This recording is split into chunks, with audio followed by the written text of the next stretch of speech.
Okay, good morning and good afternoon. Welcome to another episode of Before Coffee. It is our Thursday 13 episode, the day where we count down 13 things on a list. And I've already forgotten what it was because he told me like 10 minutes ago, and I think states with the most climate vulnerability. There you go. These are the states that are going to be suffering either from floods, from fires, from droughts, from famines, because they are very vulnerable to the climate change. This is Before Coffee, the father and daughter comprehensive news of Planet Earth podcast, where we look up our stories 10 to 15 minutes before we started, and we haven't had any caffeine. That's why it's called Before Coffee. Doesn't mean you can't drink any though, so get a cup while we tell you what's going on in the headlines for today's show. Today on Before Coffee, Eurogate, the accusations against the Portuguese Martins. He was the one who distributed the money and wrote the pro-Huawei letter. And also, France prepares a manual for surviving various catastrophes to distribute to the population. Catastrophes? I can't say the word. Catastrophes. Okay, and I'm Roger in the U.S. Thousands protest against the arrest of Istanbul mayor. Our news is about Europe again. And Germany tightens travel advice to U.S. after 3 citizens are detained. Finland is the happiest country in the world yet again as the U.S. falls to its lowest ever position. And on Thursday's 13, we're going to rank states by their overall climate vulnerability. In culture news, Rachel Zegler says West Side Story executives repeatedly asked her to prove that she was Latina. Relatable, am I right? And it's National Proposal Day. And I have a proposition for you. Stick around for an hour of fun and frivolity on March 20th, 2025 on Before Coffee.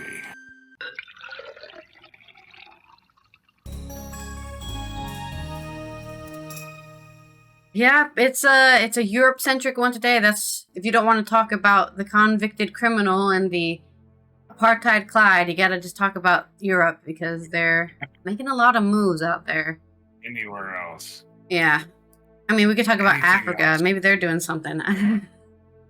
Maybe Asia's up to something.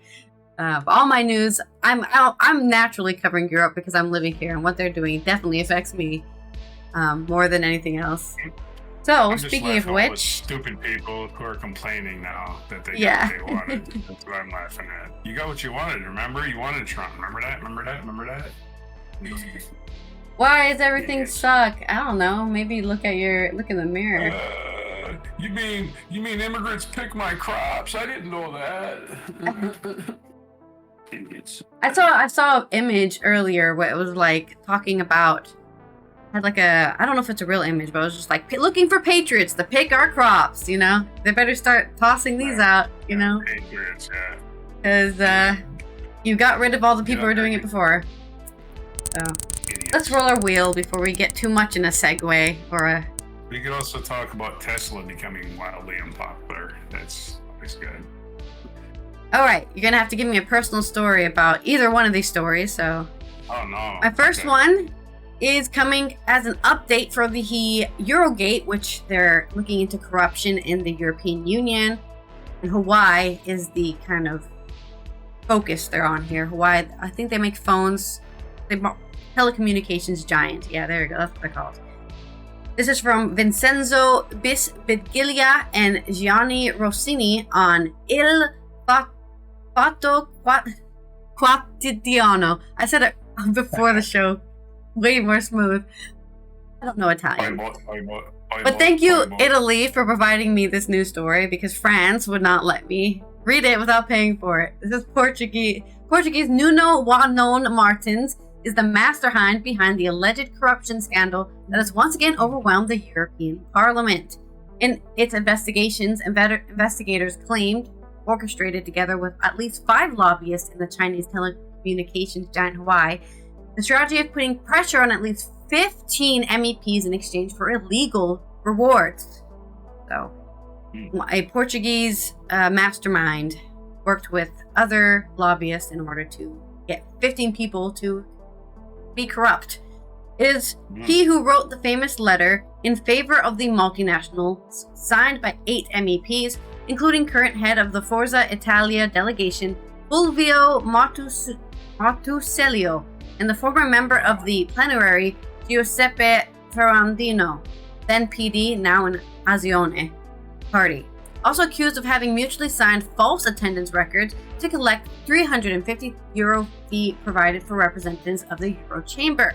In January 2021, and it's also him, they add, who received sums of money through the companies that would then have redistributed to third parties. Today, as reported by Le Sawyer, Martins, after his arrest in France on the 13th of March, agreed to be handed over to the Belgian judicial authorities within 10 days.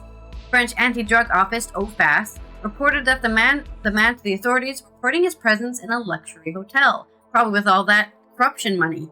Thus, while in Brussels, 7 lobbyists were being handcuffed and 21 searches were being carried out between Belgium and Portugal, with the former offices of Martusellio's assistants and those of Adam Moshtar, advisor to the Bulgarian MEP Nicolo Minchev, sealed. Martins was also arrested by French authorities. So there's a lot of people indicted to this corruption in the parliament. The Belgian Federal Prosecutor's Office is asking that the man be tried for having participated in acts of corruption or attempted corruption of European officials and elected representatives to the advantage of Huawei in the context of development of 5G. Specifically, the charges against him are that he allowed the payment of people who participated in the disruption of the latter, in which opening of the development of 5G within the EU to the Chinese companies was questioned. Yeah, look, this letter, I give full support, and so do these other 8 people, and we all 15 people even. Well, no, signed by 8 people. So it was signed by 8 MEPs, but then 15 people were also convinced, I guess, to support it. And there was totally nothing corrupt going on. Yeah, right. Specifically, the charges against him are that he allowed the payment. Oh, we've already read that. Oh, no, we didn't. Okay. Specifically, the charges against him are that he allowed the payment people who participated in 5 companies in question. Sources close to the dossier confirmed the companies were questioned.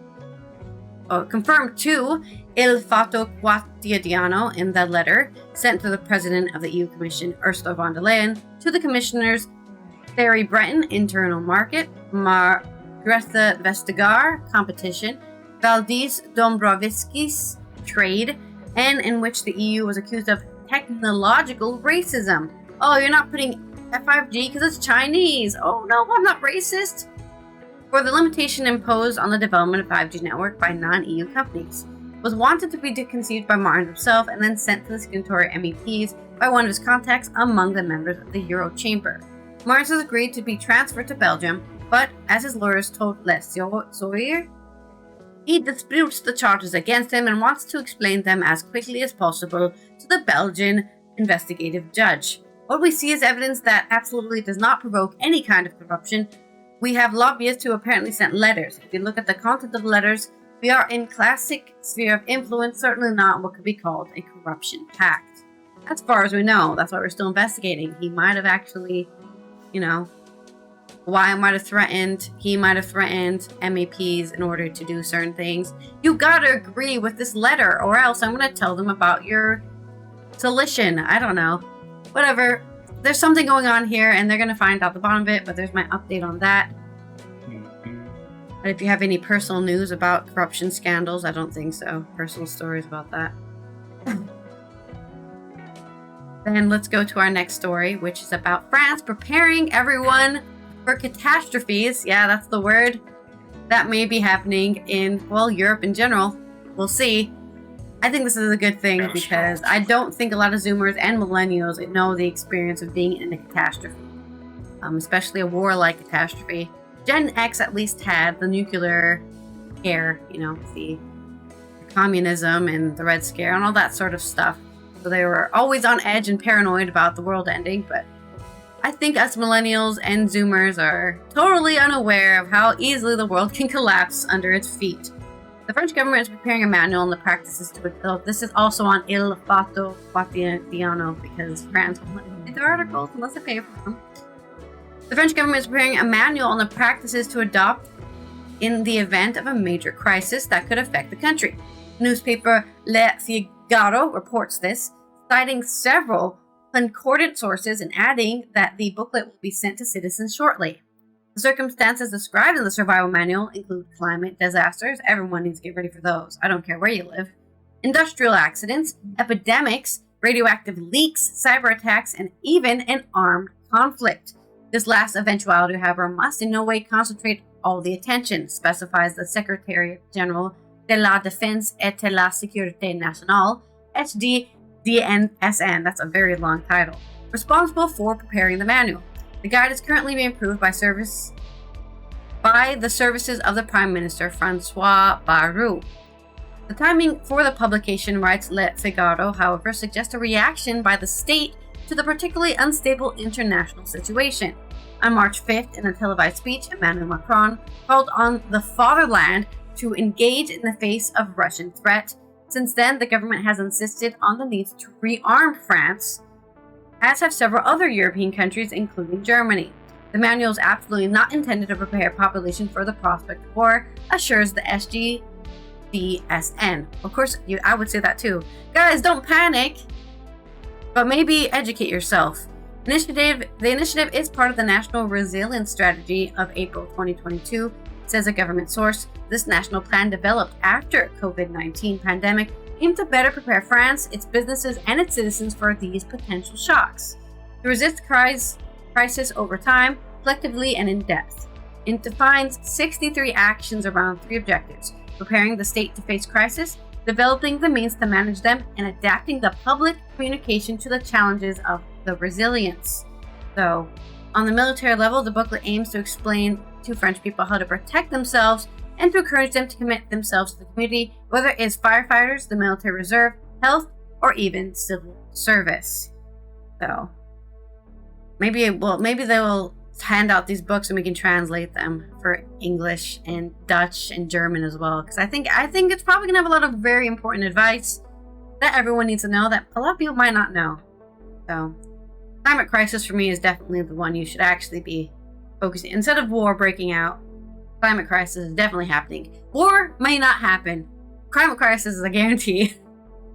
For me, at least. But there's my stories. You have a... I'm really lost for personal stories on this, other than the climate crisis does affect me, right? Yeah. I mean, it seems like, weird weather affects everyone. Don't have a personal story, unfortunately. I don't know what to say. Do you have any personal stories of living through the Cold War? Or Vietnam? Yeah, it's one of the few medals I got, which I never really picked up or went out to the store and got because I was already getting out of the military. Was the Cold War, whatever, participation medal. I don't even know what it looks like. I was alive during the Cold War. I did it. Yeah. Yeah, I was in the military. Yeah. Not just being live. Anyway, no, not sorry. I guess that's it. That's all my personal stories. All right, let me roll my segue here. Reminder, these segues were your idea. I might be taking that off the wheel. It might be taken up just because it just stumps us every time. It's like, I got nothing. Yeah. All right, I got a haiku. Hopefully. All right, so we're going to Europe too. We're for at least our first 2 stories here. Euronews.com. Thousands of protests against the arrest of Istanbul mayor. Authorities closed off roads and implemented a 4-day demonstration ban in an effort to prevent protests following Ekrem İmamoğlu's arrest. Could have an easier name to pronounce, that would be nice. Thousands of protesters who took to the streets of Istanbul on Thursday following the arrest of the city's mayor. The opposition figure is seen as a key rival to President Recep Tayyip Erdogan. Erdogan is how you pronounce that. You don't say the G. Erdogan. Several roads have been closed. Some. So Imamoğlu, that's the guy's name. Several roads had been closed. Some social media platforms were restricted. A 4-day demonstration ban was put into place in an attempt to thwart protests. So yeah, let's not have free speech, folks. However, despite the ban, many gather outside the Istanbul's police headquarters, the city hall, outside the headquarters of the Republican People's Party, which is Imamoglu's party. One protest called the arrest unlawful and baseless. This is not democracy, it's a sham of democracy. The people do not deserve this. We are upset, of course. As humans, we are upset, he said. Riot police blocked off roads leading to the Vatan Security Department where the mayor was taken following his arrest. Imamoglu was a popular opposition leader and the main rival of President Erdogan. A total of 100 people, including the mayor and several other prominent figures, were arrested. The mayor and his aides were suspected of alleged corruption, including extortion and fraud, as well as aiding the Kurdistan Workers' Party, an outlawed party classified as a terrorist organization by Ankara, Washington, and other Turkish allies. Imamoglu's arrest comes, I guess is how you pronounce it, arrest comes amid a wider crackdown on opposition figures, which has been criticized as politically motivated in an attempt to silence dissent. A day earlier, Istanbul University revoked the mayor's bachelor's degree, a requisite for running in elections under Turkish law. He revoked his bachelor's degree. Get the fuck out of here. Anyway, speaking at a news conference on Wednesday, the leader of the Republican Party's CHP, Özgür Özel, mirrored the criticism. He claimed Erdogan, who has experienced significant losses in local elections last year, targeted Imamoglu as they feared losing to him in the ballots. Özel also accused authorities of a coup attempt. They can do any evil. We are ready for any evil they can do, because it is clear that the issue is not a political struggle, but a matter of existence or non-existence for the country, he added. Turkey's Justice Minister Yilmaz Tunç countered the allegations and reminded that the courts operate independently. Characterizing an investigation as carried out by an impartial and independent judiciary as something like a coup, or using similar terms is extremely dangerous and incorrect, Tunç said. The Justice Minister emphasized the judiciary does not take instructions from anyone. Linking investigations of cases initiated by the judiciary to our president is at best presumptuous and inappropriate. The separation of powers between the legislature, executive, and judiciary is essential to our country. On Tuesday, European Commission President Ursula von der Leyen expressed deep concern over Imamoglu's arrest and reminded Turkey of its obligation to uphold democratic values. Turkey is an EU candidate country. Turkey must uphold the democratic values, especially the rights of elected officials, von der Leyen told reporters in Brussels. We want Turkey to remain anchored to Europe, but this requires a clear commitment to democratic norms and practices, and it's key that Turkey respects these fundamental principles, she added. There's a story on Turkey protests, and we're gonna stay with Euronews. Do you have a haiku for that one? I was working on it, but I only got corruption and coups. Istanbul's mayor is jailed, and I haven't gotten the third line yet. So. Oh, maybe this third one will help you. Yeah. The second story will help you. I mean, this is also from Euronews.com. Germany tightens travel advice to U.S. after 3 citizens detained. Oh, yes. As the United States turns into a shithole, the country's foreign minister clarified that updated guidance doesn't constitute an official travel warning to the U.S. The German foreign minister has updated its travel advice for Germans traveling to the U.S. after 3 German nationals were denied entry and denied as they tried to enter. A criminal conviction in the United States, false information regarding the purpose of a stay, or even a slight overstay upon the visa upon entry or exit can lead to arrest, detention, and deportation upon entry or exit, information on the ministry's website now explicitly says.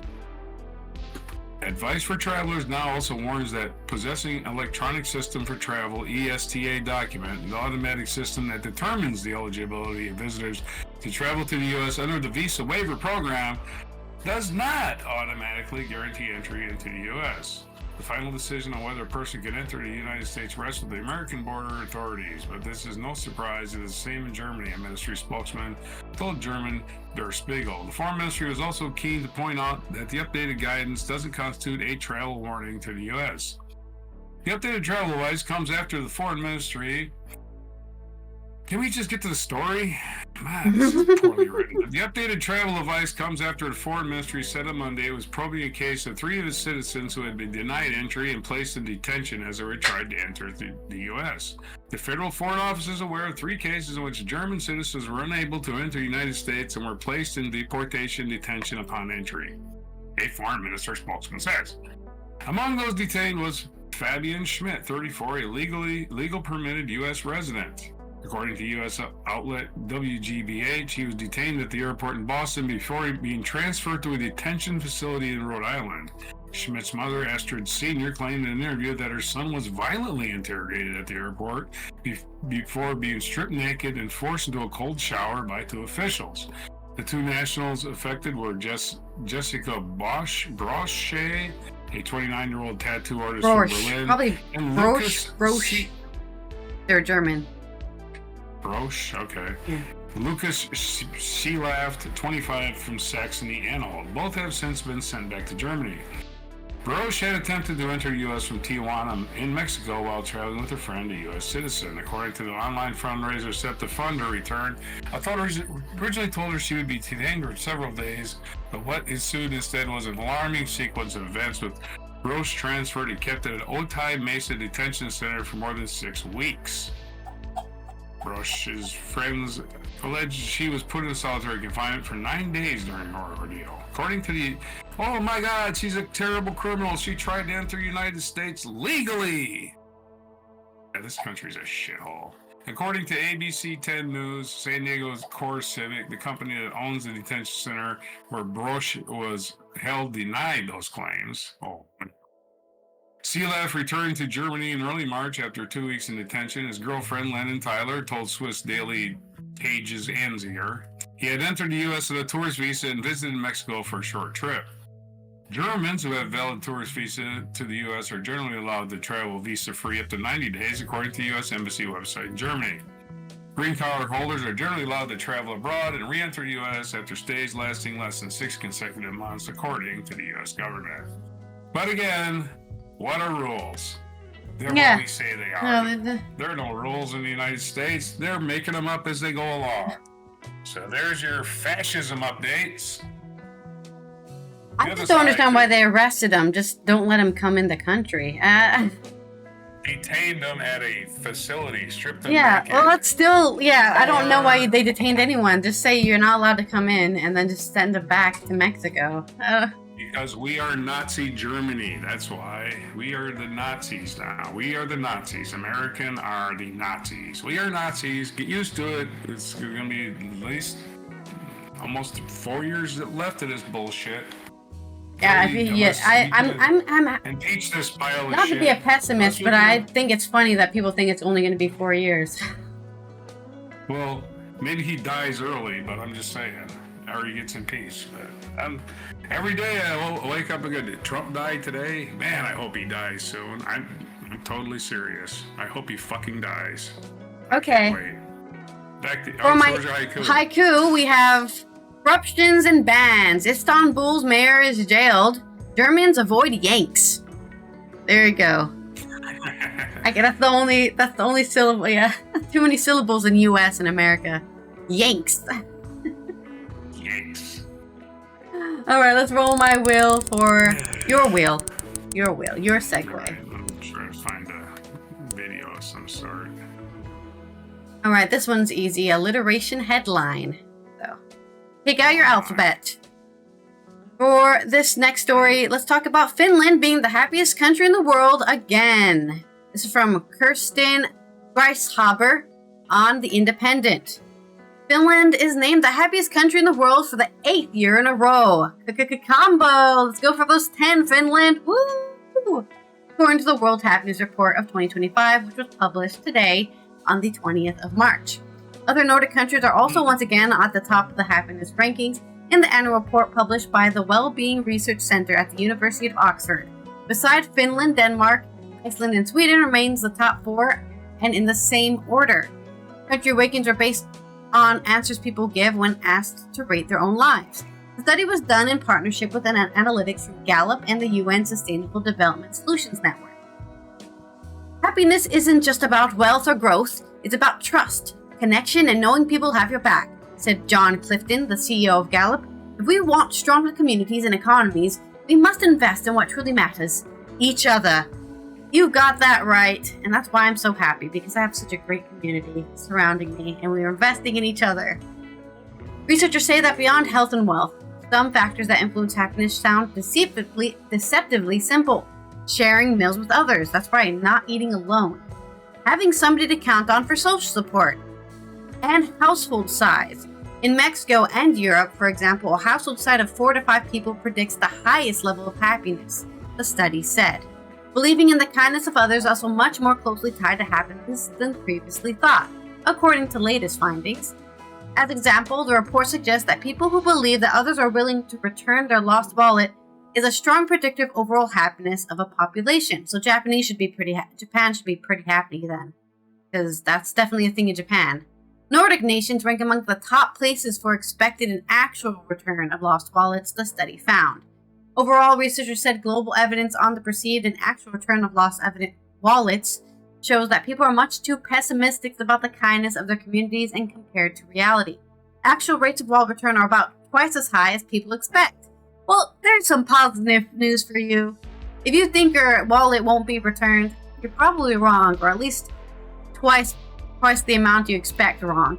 While European countries dominate the top 20 in the ranking, there were some exceptions. Despite the war with Hamas, Israel came 8th, Costa Rica and Mexico entered the top 10 for the first time, ranking at 6th and 10th respectively. When it comes to decreasing happiness, we of course can go to the growing unhappiness in the United States, which has dropped to its lowest ever position of 24, having previously peaked at 11th place in 2012. Okay, so I was right. They've never been top 10, at least since the study has existed. The report states that the number of people dining alone in the United States has increased to 53% over the past 2 decades. The United Kingdom, at position 23, is reporting its lowest average life evaluation since 2017 in the report. Afghanistan is again ranked as the unhappiest country in the world, with Afghan women saying their lives are especially difficult. Sierra Leone in Western Africa is the second unhappiest, followed by Lebanon, ranking 3rd from the bottom. Almost 1/5 of young adults globally have no social support.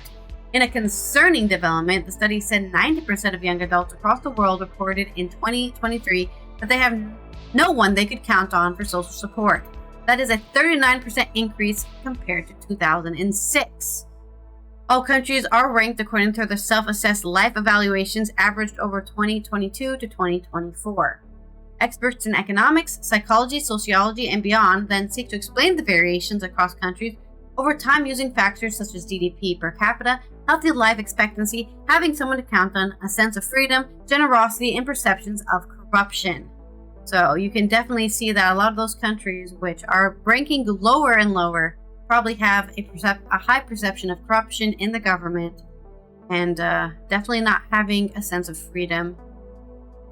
I think this having someone to count on is kind of something that goes under the radar, right?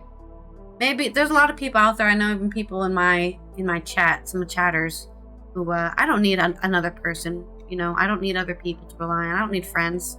But that's not true, because humans are social animals. We need somebody to talk to about things that don't matter and things that do matter. And I think if you're going to do anything to improve your life and your own personal happiness, definitely focus on that one. You know, join a group, join a chat room, go on Reddit. I know, I can't believe I'm saying that, but just find somebody you can talk to and share your social worries with, even if it's some stranger on the internet. All they're going to say is, oh, sorry, you're going through that, you know? Sometimes it's enough just for somebody to say, sorry, you're going through that. You got alliteration for me? Finland first for fulfillment, or Happy Helsinki holds something. Happy Helsinki holds on, because they are the 8th in a row. Okay. Like, that's crazy. The 8th in a row. Be happy. Happy Helsinki. I don't think they do these happiness reports yearly. They do them like bi-yearly or quarter annually or quarter yearly, right. Whatever. I don't know what I'm It saying. must be the day for indexes because that's Yeah. our next story. Anyway. Okay, I've got a haiku, and you've got our top 13 list, or Okay, whatever. Thursday 13 today is going to be all about the United States. My first two stories about Europe. A European effect of what stupid crap's going on here. Anyway, this is from the site I use is called climatevulnerabilityindex.org, and they use several measures here. Their overall climate vulnerability. The top drivers of overall climate vulnerability are housing type and transportation sources, communications, our climate impacts, temperature-related deaths, transition risks, and wildfires. Our composition of overall climate vulnerability community baseline parameters are health, social and economic, infrastructure and environment. Our climate impacts are social and economic, health, and extreme events. So they take all these factors into account, and they've ranked all 50 states by who is most vulnerable to global climate change. And no surprise, a lot of these states appear in the illiteracy list too, but I don't think that's a coincidence. Number one on our list, and the worst position, is Mississippi. Mississippi is, of course, very flat and on the Gulf of Mexico, and it has very poor people, and it has very poor infrastructure, and it has a lot of catastrophic weather events. So it's going to be vulnerable. It's right there in the Hurricane Alley, or not Hurricane Alley, Tornado Alley, right where a lot of them tornadoes spawn. I could really talk, it'd be helpful. Number two on our list is another state in the South. This is going to be a recurring theme, Louisiana, which is right next to Mississippi. So no surprise, again, it has a lot of the same problems, a lot of the same issues. Of course, we remember Katrina, which affected Louisiana and Mississippi quite a bit. Don't like collapsing levees. Yeah, and if you're on the Gulf of Mexico, hurricanes are always a threat. Alabama, which is also right next to Mississippi, and it's kind of shaped the same, except like a mirror image of it. Alabama, a lot of the same issues as Mississippi and Louisiana. No surprise on this list. The one surprise on here we'll get to later is really kind of my surprise. The state is not on this list. Number four, South Carolina. South Carolina, again, these are going to be coastal cities in the South where your hurricanes are going to happen and where your infrastructure is not exactly made to withstand the future, unfortunately. And the poor people are going to suffer. Don't think the rich people are going to suffer because of this. It's always the socioeconomic lower end that has to pay the price for your government's poor, let's say, management of resources, let's say. Okay. Number five, Georgia, another southern state. These are all Confederate states too. No coincidence here, right? I mean, the southern states were dependent on agriculture for a reason, because the industry wasn't built up there very fast. Yeah. And again, they're still not keeping up with infrastructure. That's one of your number one things here is infrastructure. When something goes bad, it goes really bad because it wasn't built well in the first place.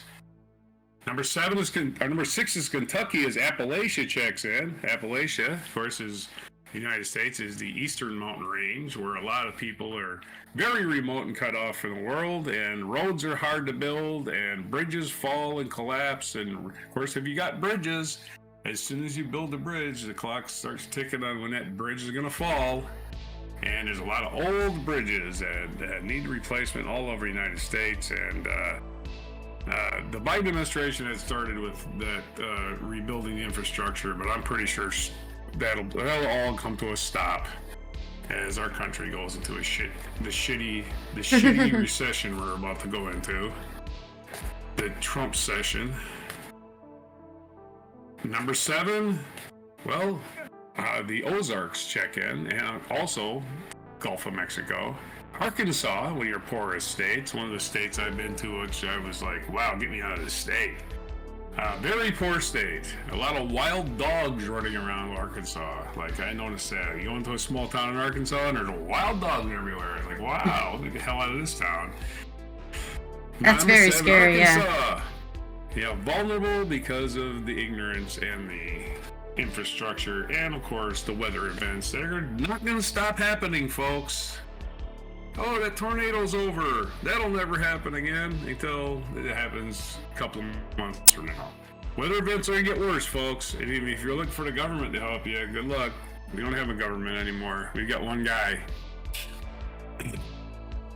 Number 8, Texas. Not really that shocking of all the giant coastline they've got. And Texas infrastructure is kind of crappy on the electrical grid side, which they've improved over the years, hopefully, with wind power and be able to sustain their own, climate disasters they're about to get. But Texas is vulnerable to a lot of stuff. It's a big state, so it's vulnerable to a lot of stuff.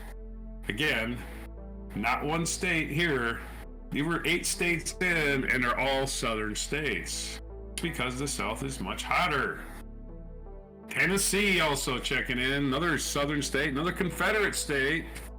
Number 9, pretty populated list by the states that seem, the ironic part, the point the general broader point I'm making about this is the people that vote against their own interests also. They're always voting for the politicians that lie to them and say, climate change isn't happening, and even if it is, humans aren't doing anything to cause it. You're all just perfectly fine human beings. Now go to church and do what you're told. Number 10, New Mexico, the first non-red state on here. New Mexico, a very poor state. I don't know necessarily the infrastructure is that great in New Mexico. They're not susceptible to a lot of hurricanes there, but they do have tornadoes and they do have snowstorms. I would guess New Mexico is more of an economics thing. It's more of like people aren't that well educated. It's one of your more illiterate states, and just access to resources, I would think. So I'm just guessing on New Mexico. And we're back to Appalachia for number 11, which is West Virginia. West Virginia out there next to Kentucky and smack dab in Appalachia, which one of your, again, coal-burning states, one of the states that relied way too much on the coal production. And again, crumbling infrastructure. Vulnerability is built on bad infrastructure, because when your bridges collapse with a little bit extra weight, that's not a good thing. Number 12 is North Carolina, as we've basically covered the entire Confederacy, except for New Mexico, West Virginia. These are all Confederate states. North Carolina, again, we're going to talk about what happened last year, Hurricane Helene. They still have not recovered from that, by the way. There's still people homeless because FEMA's basically non-existent anymore. And any calamities that happen in any of these states now, you're on your own. They're going to call it the National Guard. The National Guard ain't going to do shit. Your National Guard is your neighbor who has a gun, and that's it. I mean, they're not really the military, they're not really civilians, but they're not going to help you like FEMA would. FEMA would have given you resources and everything. The National Guard is not going to do. And again, the federal government has been declawed and turned into a ghost of its former self just so Russia can get over on us. There's nothing to do with anything good in the United States. We're just working for Russia. People just don't realize it. I don't know why. They don't. They've been saying it for 9 years now. And number 13 on our list is Indiana, the first non-Southern, the first non-Southern, non-Appalachian, actually the first Midwestern state on here. But again, Indiana, voting red, voting against their own best interests, as the climate is going to...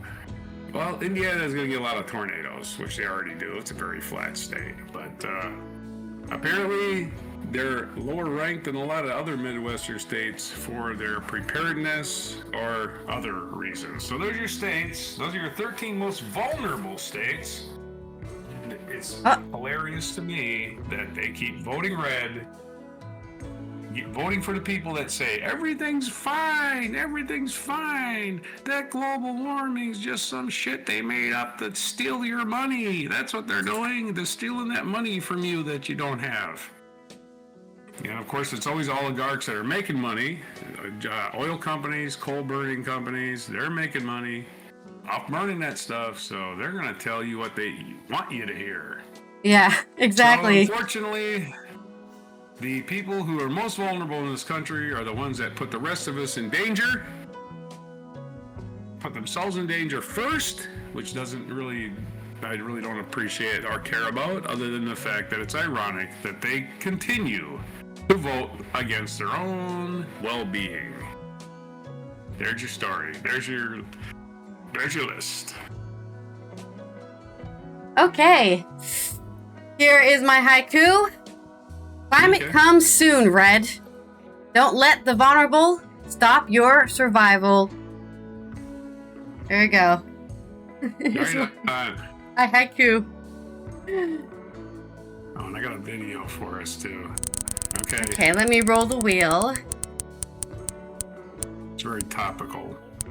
By our favorite new singer, Jessie Wells. All right, give me that bad pun.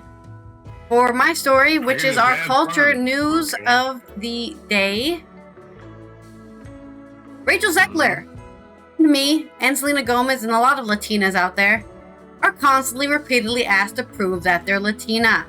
This is news coming out on The Guardian by Andrew Pullover, the Snow White actor whose mother is Colombian American, said, "When I was running for Maria, they kept calling to ask if I was legit."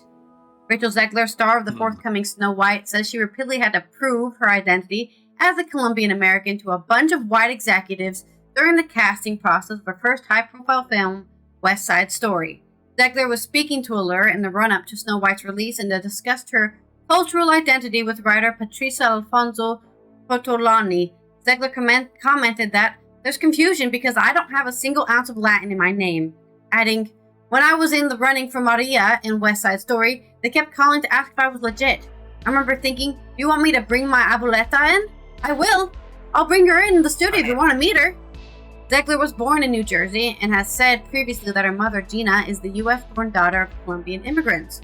Her father, Craig, is descended from the Polish immigrants to the U.S., hence why her last name is Zegler. Zegler said, "It is an interesting experience being part of that diaspora in the current climate we live in, but I love being Colombian." Snow White, a live-action remake of Disney's groundbreaking 1937 animated fairy tale, Snow White and the Seven Dwarfs, has become something of a lightning rod for controversy, with the film academic and journalist Stephen Galloway telling The Observer, "It's hard to imagine a picture in this DEI or post-DEI, post-woke age could be more controversial and more polarizing." Yeah, Latinas are ugly. Why is she in Snow White and the Seven? What are they trying to say? Latinas are hot, okay? She's definitely the beautiful one in the land. But she's kind of brown, you know? Whatever you say, buddy. People just getting angry at nothing. Angry at nothing. Zegler has attracted much of the attention like Halle Bailey in The Little Mermaid. Zegler's ethnic background appeared to trigger accusations of woke reimagining of a classic story. Zegler has also incurred the wrath of commentators with her political statements, posting messages on social media in support of the Palestinian cause and attacking convicted felon Trump supporters in the wake of the 2024 presidential election. She apologized for the latter, saying, "Sorry I contributed to the negative discourse." She also said that the original Disney cartoon, The Prince, literally stalks Snow White. The British Board of Film Classification, BBFC, has given Snow White a PG certificate, with its scene descriptions triggering more accusations of ridiculous levels of sensitivity. The BBFC's content advice says that the film contains a scene where a woman is deliberately poisoned, a girl is surrounded by ominous trees, a character threatens to shove something up another's backside during a comic exchange. And that's why Snow White is PG, I guess. It's definitely not G, no. I mean, the stalking should definitely be in there, though. I agree with Zegler there. I think the stalking is also a very bad indicator. Wow, she's so beautiful. Let me find out where she lives. And kiss her while she's asleep. Oh, man. Or dead. I think they think she's dead. And he goes, "Oh, well, if she's dead, it's free to kiss her then. She has no bodily anatomy anymore." So there's definitely some questionable things in Snow White. I kind of wish they would just take out the whole love story in that part. I think the whole premise of Snow White for me is the whole, being ostracized by your family, by kind of an outsider, right? The stepmother queen kind of takes over, and then being treated badly for your pretty privilege. She's so beautiful, and the animals love her, and so envy and jealousy is the crux of Snow White's experience. And the guy coming in is useless. The guy just sweeps in all white savior like and says, I'm gonna kiss you, bring you back to life, you're welcome. Also, you're a princess now because I'm a prince. And it doesn't seem like there's a lot of they didn't ask Snow White what she thinks in that film. I don't think they asked her what she thinks. They just were like, okay, I guess I'm a princess now because I don't have any agency. But anyways, well, yeah. Hopefully the remake gives her more agency, gives her, because it obviously hasn't come out yet. There's been drama about this story for this movie for years now. They've been making this movie, so. And there's been a lot of backlash since they've announced she's Snow White, and there's been a lot of backlash about remakes and all. I mean, I kind of am on the side of making remakes. We don't need them anymore. Please stop. But we also, if you look at the industry trends, nobody wants to make a new idea. And I don't mean the people making don't want to make it, but I mean the people who are giving you money to make it don't want you to do it, right?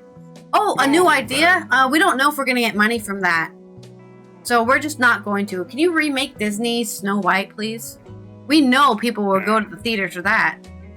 Nobody's going to go to theaters. I don't even know why they did the Mufasa movie. I guess people went to the theaters to see it, but I mean, talk about original ideas. Why did they make that film? I don't know, but I guess it's attached to another IP, so people will see this because it's about Mufasa. So, anyways, that's my very short culture segment. Give me a pun. Naturally bankrupt. Well, it looks like that actress might have had the white stuff in the role, or not the white stuff. Anyway, where's my crowd? Where's my crowd laugh? Yeah. Groan. There's gonna be a groan. It's. All right. Oh, you mean this one? All right. There you go. I sent you a video of our favorite new folk singer. So it's okay. Then let's roll the final wheel for me, and then we can. All right. It's this day in history time. What did it land on? Reminds me of a song. Okay, I'm sure there'll be a song in here somewhere. Oh man, there gotta be, right? Way back in the mist of time, we're going to 43 BC. Roman poet Ovid, known especially for his Ars Amatoria and Metamorphoses, was born in what is now Sulmona, Italy. So happy birthday to Ovid. He was a poet. Way ahead in time, this the year 1727, Sir Isaac Newton died in London. His Principia was the most important single works in the history of modern science, and who was the culminating figure of the scientific revolution of the 17th century. Sir Isaac Newton spent a lot of time alone. Yeah, so he was born in the 1600s, died in 1727 on this day. Doesn't say how old he was. That's weird. I think he was born on Christmas. I know that. Other than that, it doesn't show his birthday year. 1770, German lyric poet Friedrich Hölderlin was born in Laufen am Neckar in Württemberg. In 1815, the 100 days during which Napoleon, having ended his exile by escaping the island of Elba, would try to recapture his empire in France, began with Napoleon's arrival in Paris. So he had 100 days and then he was out of there because he could not conquer the world in those 100 days. And again, he was exiled for good this time in 1815. In 1828, playwright Henrik Ibsen, who was introduced to the European stage, A new order of moral analysis that was placed against severely realistic middle-aged background was born in Skien, Norway. I read one of his plays. I can't think of the name of it. I want to say I don't know. I don't remember his play. They would have listed it. I probably would know it. But they need to give more information in these blurs. 1852, the American author Harriet Beecher Stowe's Uncle Tom's Cabin was published in book form. I guess before that it was just a serial in a magazine. 1854, a meeting in Whigs and anti-Nebraska Democrats and Free Soilers in Ripon, Wisconsin, proposed the formation of what became the Republican Party in the United States. It used to be an honorable party, now it's a fucking disaster. In 1948, Canadian-American ice hockey player Bobby Orr was born in Parry Sound, Ontario, Canada. I know where that is. Who as member of the Boston Bruins, became one of the game's best defensemen. Bobby Orr is still a big deal in Boston. Bobby Orr. 1957, American filmmaker Spike Lee was born and is known for his uncompromising, provocative approach to controversial subject matter. Happy birthday to Spike Lee! His movies were like She's Gotta Have It, Do the Right Thing. He made a Malcolm X movie. 1969, John Lennon, a leader of the seminal British rock group The Beatles, married Japanese artist and musician Yoko Ono in Gibraltar. And it's in that song, Ballad of Johnny Yoko, which we could play here, but it would get blocked. 1987, AZT, or azathioprine, also called zidovudine, became the first drug to be approved by the U.S. Food and Drug Administration for the treatment of AIDS. 1999, as they floated past the longitude 27 degrees west above Morienta, Bertrand Piccard and Brian Jones became the first aviators to circumnavigate the globe nonstop in a balloon. They landed the following day in Egypt. So they made it around the world in a balloon. Non-stop, not like the guy in the movie, Jules Verne, around the world in 80 days. Australian politician Malcolm Fraser died at 84 in this day in 2015. He served as the country's prime minister from 75 to 83. 2020, 5 years ago, American country music singer Kenny Rogers died at the age of 81. His numerous hits included Lady and the Gambler and Coward of the County and I Just Dropped In to See What Condition My Condition Was In, which was a hippie song. He did do hippie songs. featured on Big Lebowski. Oh, really? 1995 is yeah, the one where he's dancing with the bowling pins. Yeah, he's having that dream. It's been a while since I watched the film, but yeah, I know what you mean. It's a dream sequence with all the sexual innuendo. March 20th, 1995 featured event, the AUM subway attack. The top leaders of AUM Shunrinko, Japanese meaning Supreme Truth, a Japanese Buddhist sect founded in 1987 by Ashara Shuko, released nerve gas in Tokyo subway in this day in 1995, killing 12 people and injuring thousands. What an asshole. Just people are assholes, man. This is his theme. Featured biography, Maud Lenora Minton, Canadian biochemist and organic chemist, was born in this day in 1879 in Port Lambton, Canada. Died at the age of 81 in Leamington, Canada, July 26th in 1960. She was a chemist and organic chemist, probably famous for a lot of things that we are not going to look up right now. Other birthdays today, B.F. Skinner, American psychologist, born in 1904. Happy birthday to Mr. Rogers, Fred Rogers' birthday, born in 1928. Oh, man. 97 today, 97 birthday for... Why did he have to get cancer? Why do they take away all the good people? Yeah. Could have been alive still today, telling us to still love each other and What do you always say? Something about neighbors. Something about love your neighbor. Would you be my neighbor? Would you be my it's neighbor? It's a beautiful day in the neighborhood. The happy day. I miss him every day. It's also William Hurt's birthday, American actor. William Hurt passed away, I believe, a few years ago. He was born in 1950. Those are your birthdays and national days today. So we pulled this thing into a crash landing. It's National Ravioli Day, National HIV/AIDS Awareness Day, as we've almost completely eliminated AIDS. National Farm Rescuer Day.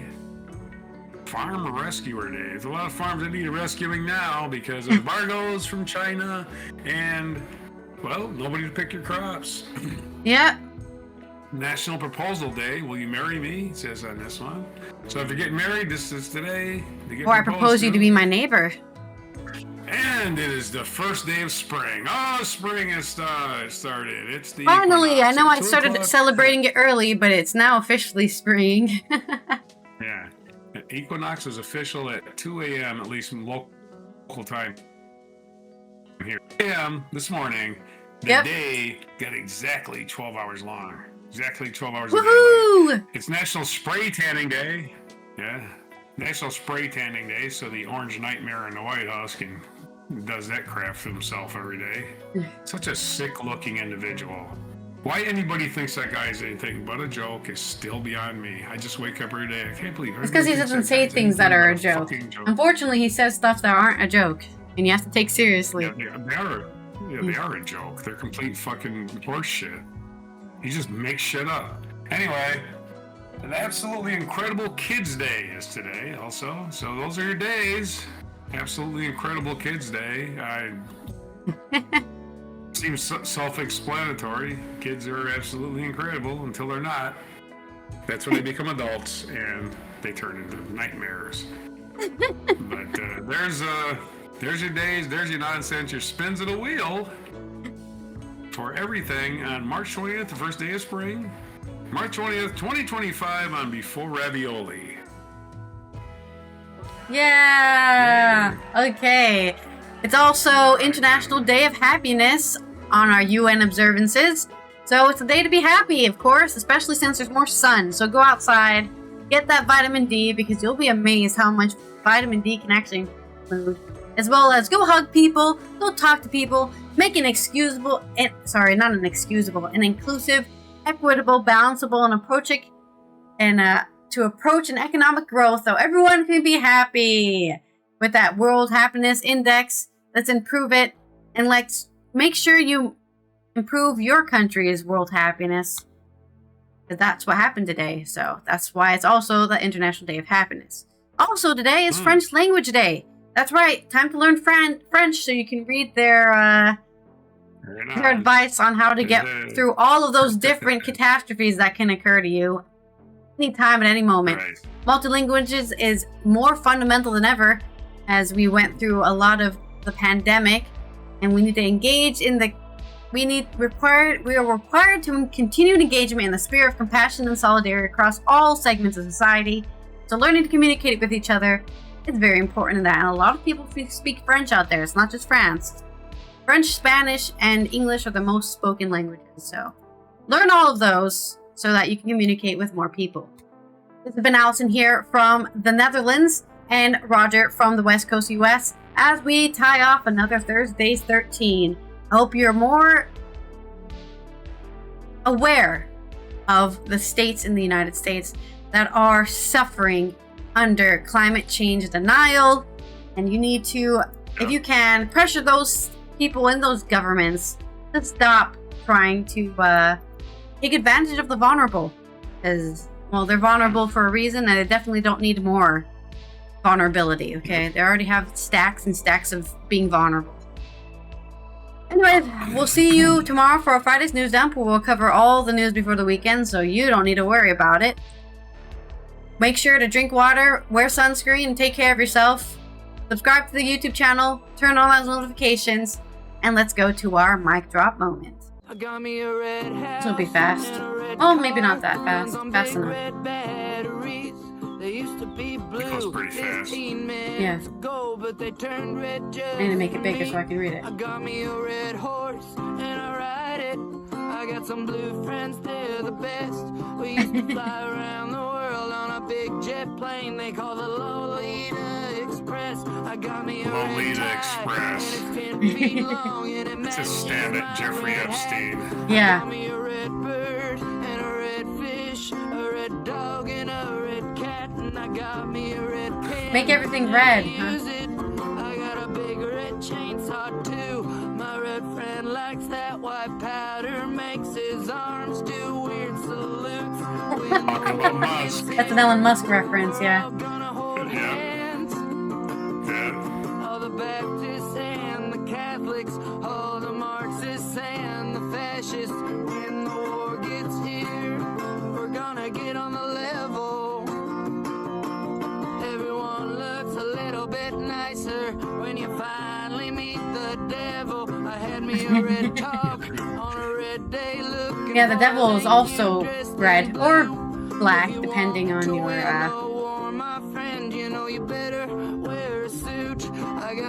I like the idea that the devil is just a man, you know, he's just walking around. That's the thing the devil would do. Going after Shady Vance here. No, he's not a comedian, he's a politician. Why are both of these politicians trying to be comedians, man? Who would have ever thought the deep state were the National Park Rangers? I got me some Yeah, the National Park Rangers are rebellion force, by the way. black and blue ones too. All the pills are all the same. Yeah, his hair is so crazy, it looks like a hat. You're right, it looks like a beanie. When the war gets here, we're all gonna hold hands. All the cowboys and the hippies, put away this change misgivings. When the war gets here, Yeah, it's weird that cowboys are like a conservative force because they shouldn't be. everyone looks a little bit They're nicer. When the working man. They said he's in Arkansas. That's where he rolls out of bed every morning. Hell yeah, we've got our harmonica New solo. song. Yeah. He's like Bob Dylan was going through Arkansas and had a legitimate child. Maybe he is the secret love child. When he's dead in 20 years, we'll be here and they'll be back when we're all hung out to dry by our savior technocrats. Yeah, technocrats, save us. Your neocon or mega Democrats. When the war gets here, Yeah, they don't care about any of our political beliefs. They just want to rule the world with their technology, put chips in our brains. Jesse for president. Is he old enough? No, he's younger than me, I think. So. I'm 4 years away from being president myself.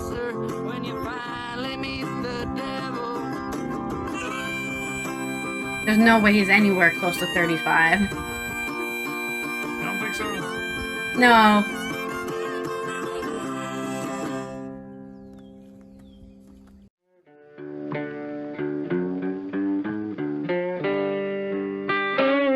Be sure to hit the like, subscribe, and notify buttons, and follow our other channels, Toxic Alley, History of Gravy, and Scratchy Old Records.